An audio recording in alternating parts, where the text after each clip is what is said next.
Hi everyone, and welcome back to Vision in the Classroom. My name is JERLINE, ARISTIDE, and it's a pleasure to be here and to be able to talk to you about fun topics today. So, what we're going to focus on is social work. And I have a lovely guest here today that's going to be able to talk to you, and I'm going to be able to interview some questions that I had that many of you might have and information that you would like to know. So, social work incorporates skills and values from mutual disciplines. The goal is really to help others cope and resolve their problems that come up in their daily lives. So if you are someone that is interested in social work or would just like to hear about this information, stay tuned and we'll be right back after this. Is your vision giving you pause for concern? Have you had several surgeries or eye injections in the past? Are you using eye drops? Are prescription glasses working for you? If you answered yes to any of these questions, tune in to get pertinent information from me, Lady Day, and Dr. Prince, a low vision and blind rehabilitation specialist. We are live on the PCVI network to give education, information, and other solutions. Remember to subscribe to our network to get notifications. Alright, thanks so much for sticking around. As I promised, I have a wonderful guest today who's going to speak to us about her aspirations to being a social worker. Now, as a social worker, you can work in many different fields. You can be a healthcare social worker, you can work with military vets, you can work with children or women, and there's just so many other things that come under the umbrella of social work. So I'm happy to welcome Ms. Sarah Bieneme today. And thank you so much for coming on today. I'm so happy to have you here. I'm sure that a lot of people are going to benefit from the topics we're going to talk about today. I hope so. Yes. So my first question to you is, Ms. Sarah, is where do you go to school and what degree are you trying to pursue here today? So I go to Hunter College in Manhattan, and my degree is currently in social work. I'm a major in social work, a minor in public health, and a focus study of psychology. So basically all that means is I work in social sciences. That is awesome. Okay, so have you always wanted to go to college or did you have a dream school? I definitely always wanted to go to college. I always found that what I was interested in were classically like you need to go to school to go get that job. Yes. My dream school definitely. So in the beginning I was interested in occupational therapy, OT, and my dream school is NYU. But you know, things happen and Hunter ended up to be the choice, but great school. Yeah, it is a great school. Definitely. And just so that everyone knows, if you're younger, if you're that age where you're deciding to apply to college, or if you're still in high school, whatever the case may be, is that wherever you would like to go, whether it's Hunter or NYU or Stony or Westbury or even outside of New York, you can do it. And doors will open. And if they close, they close. But you know, as long as you stay the course to whatever you want to do, Absolutely. then that's all that we can ask for. Yeah. Absolutely. All right. So why did you decide to study social work? Well, I would say that social work fit my personality. I found that originally I was really into more the heavy sciences, the heavier medical professions. Yeah. And overall, what caught me was my love for people. I love listening to people. Helping people, and my passion was people, so I wanted to do something that was more suited for my passion. So my part, not necessarily the medical part, but the people part. Yeah. So helping people, interpersonal relationships, communication, being advocates for individuals who can't necessarily speak up for themselves. That's what spoke to me in social work. So that's why social work kind of was what I chose. Oh, that's awesome. And you are definitely a people person. Thank you. So, what type of patients would you like to work with? Like mostly women and children or military veterans? What is the demographic you would like to reach? My desired demographic, I found that it's changing. I had an internship last semester, which introduced me to like the children's side. I was always against being with children because it's working with children. Not only is children with parents, and then a lot of the legal things that go into it. I found that wasn't like my desired niche, but Yeah. I think that more older children. I'm really into older children, like high school age. Awesome. I really like that age, and also geriatrics, which is kind of Oh. surprising. But I find that I like older people. Yeah. We relate to on a more on the listening basis. They love Yeah. having people listen to them, and Okay. I do enjoy that. So geriatrics, children, middle age, middle school, high school age, what I'm interested in. But it could always change. That's true. Yeah. That is very true. And you never know Absolutely. where social work will take you. Absolutely. So, as long as you continue to pursue your education, you'll find, Very what you- exactly. So, do you believe in a plan B or a second choice option for a career? Or do you think if you just have one set mind, like one set goal, you love to do this, you should just go for it? Well, I think that to answer that question, it depends on your personality, truly. Yeah. But life is life. Perfection is not realistic. A plan B simply is something that you can do if if your plan A doesn't work out. And I find that it's actually realistic and honestly sometimes more of a comfort where you know that there's not this there's one or done, or this is it, the end goal is this and there's nothing else to do. If you have something else in your mind that you know that you're passionate about, you care about, and this is something that I could go after if this doesn't work out, it's definitely something that people should look into. Because I know for me, it was instrumental knowing that what I originally had planned for myself isn't my only option. There are other things out there for me and for everybody. And so, yeah, definitely, plan Bs they're great. If you work for it, yeah. Exactly. I actually really agree with you on that, on having a plan B. Because, God forbid, not all the time that we say we want to do something or we want to do something, we actually experience it. Absolutely. I don't really want to do this anymore. Things happen, and people need to know that it is okay to not be okay with something that you wanted to do or you thought you wanted to do.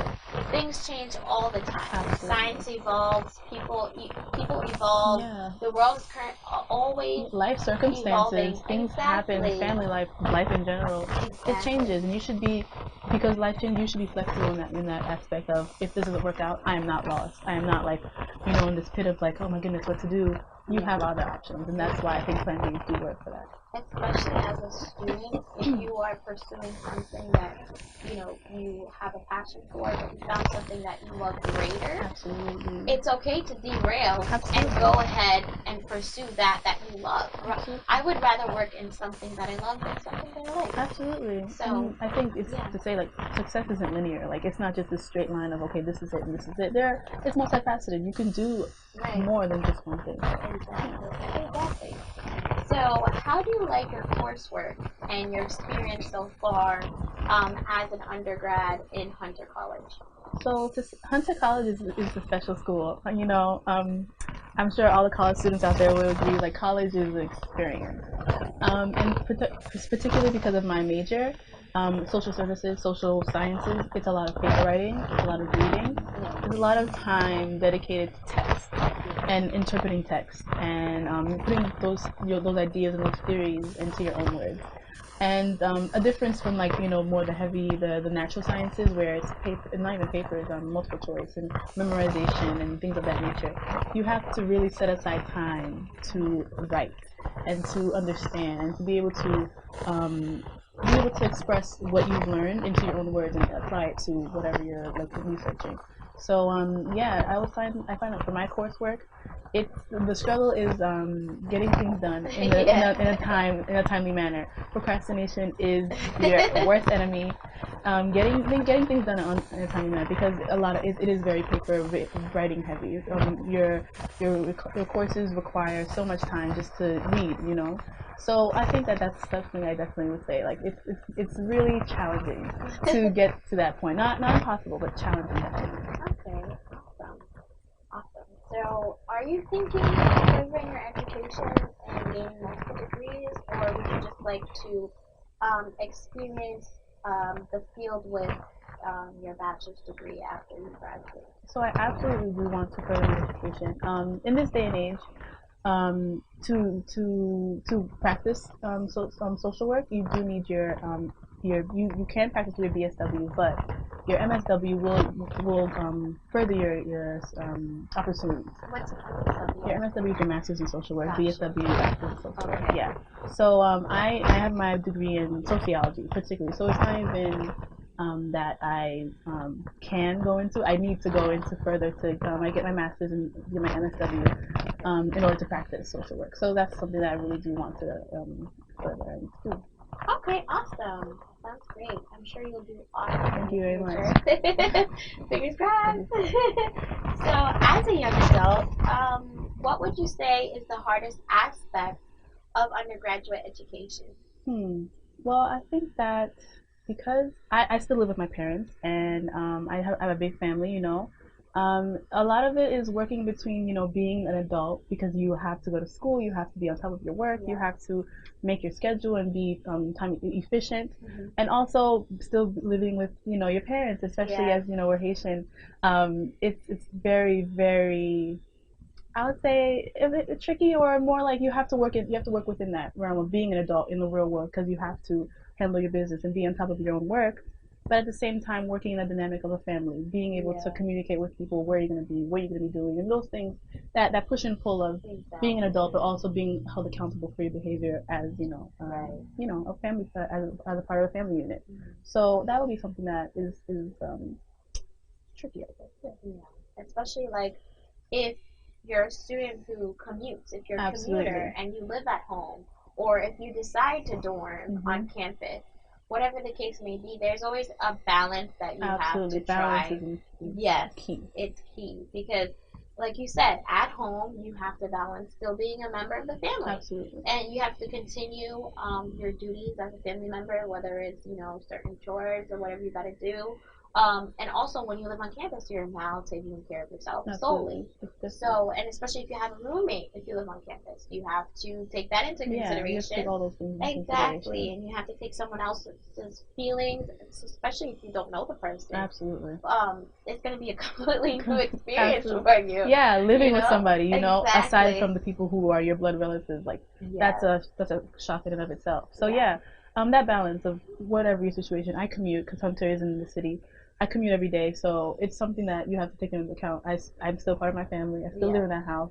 I still have to, be a part of the family, be a part of the family unit. So, it's that's kind of a juggling. Yeah, exactly. I love that.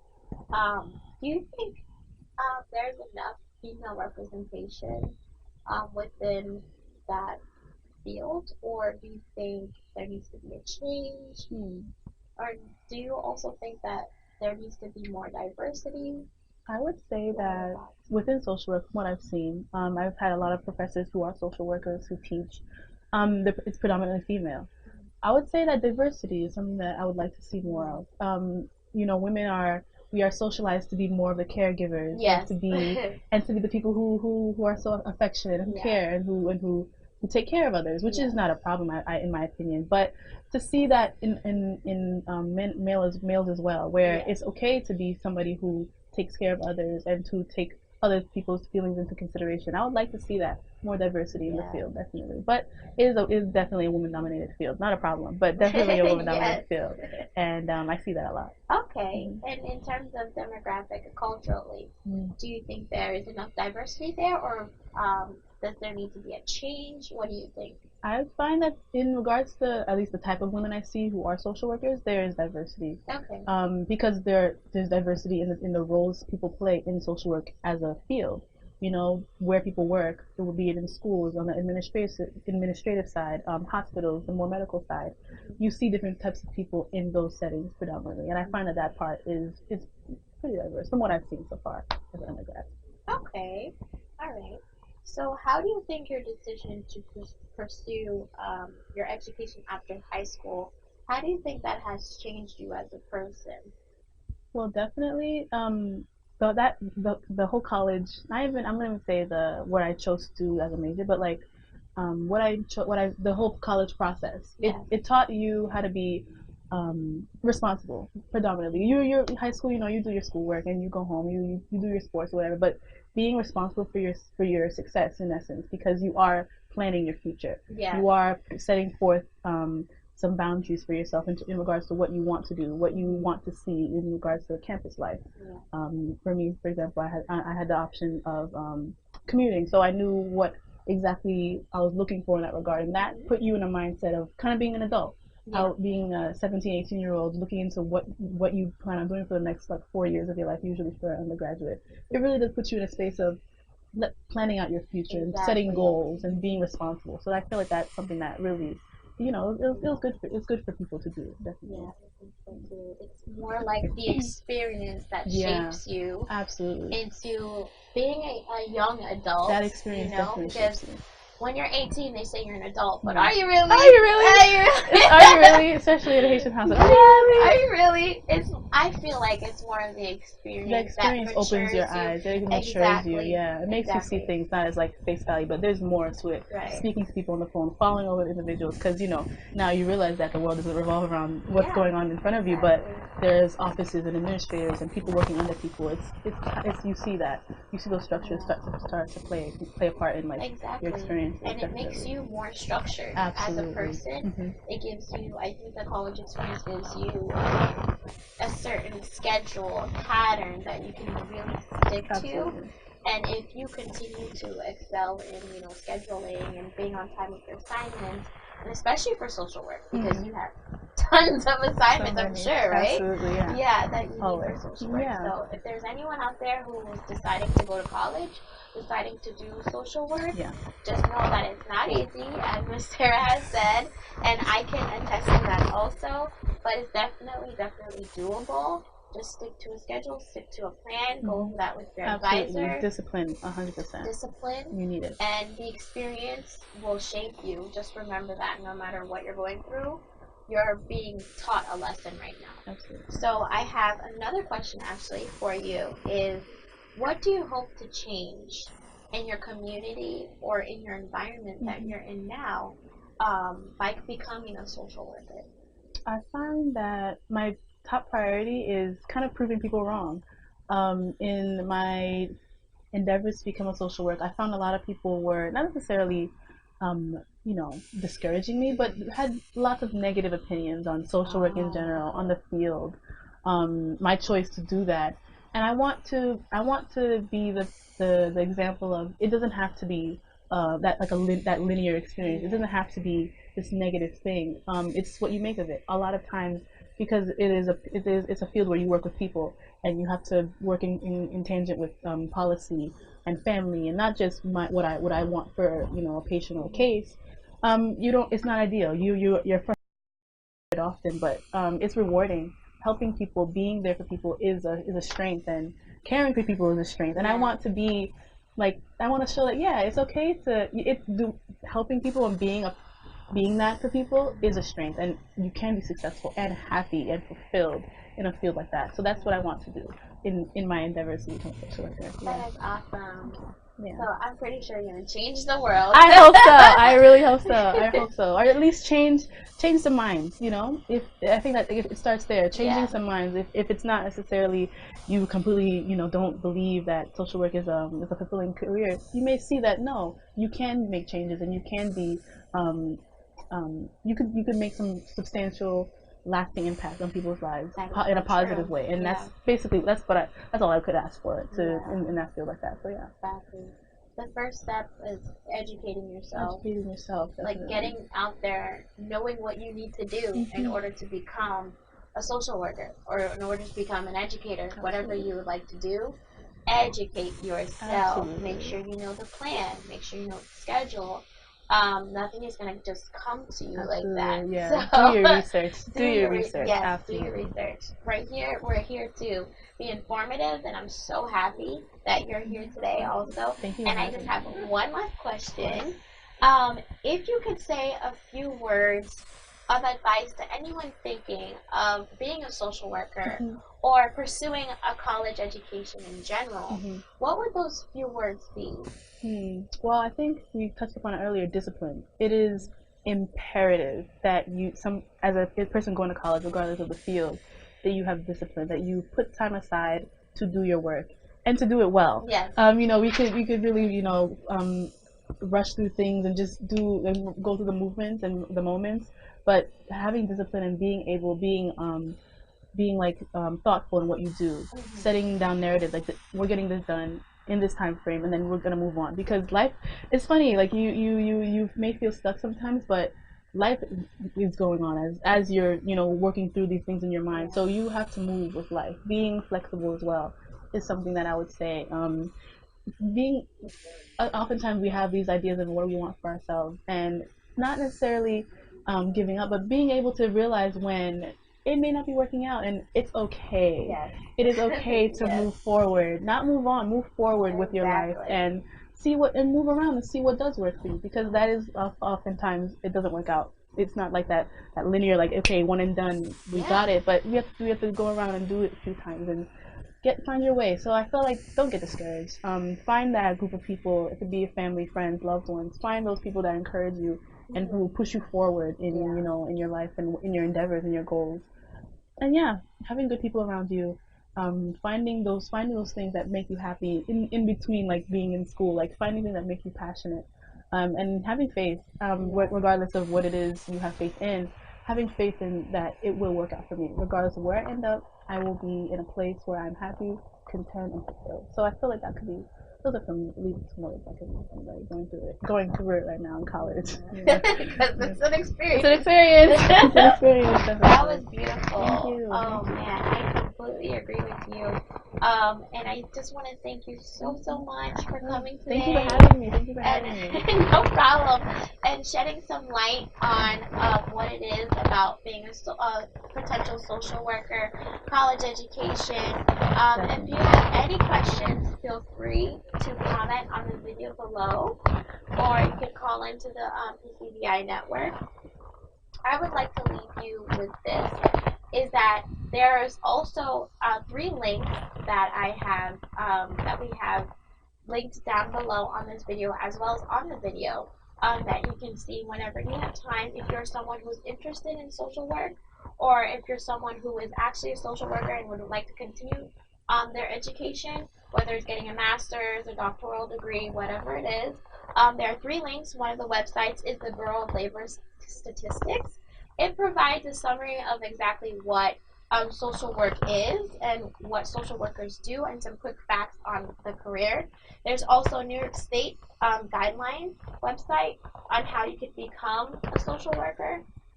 And there's also a last website that we have below for you.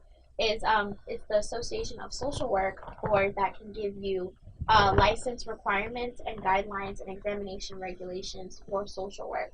So if you're interested in that, you can go ahead and click on it, click the link, and they're easily accessible websites. They're easy to maneuver. So I hope that this has been very informative for everyone who has watched and everyone who is watching. And I want to thank everyone from the bottom of our hearts for continuing to support the network, as well as Vision in the Classroom. And I'm so excited to see you guys again for our next segment. And I thank you again for watching. It's JERLINE ARISTIDE for Vision in the Classroom. Thank you again to Miss Sarah Bien-Aimé, and I hope you have a great day. I'll see you soon.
maintain a functional quality of life. Prince Center for the Visually Impaired specializes in helping patients find the right technology for their specific needs. For more information, call us at 516-200-3850 or stop by our office at 550 West Merrick Road, Suite 3, Valley Stream, New York, 11580. Culture, société, politique, économie, santé, environnement, géopolitique, un franc-parler avec Ronald Léon, chaque mardi 7h-8h PM sur le PCVI Network, Ronald Léon Show, le show le plus chaud du web! Suivez-nous sur notre page Facebook, la chaîne YouTube et le site d'internet de PCVI Network. Enfin, sur la page Facebook de Ronald Léon Show.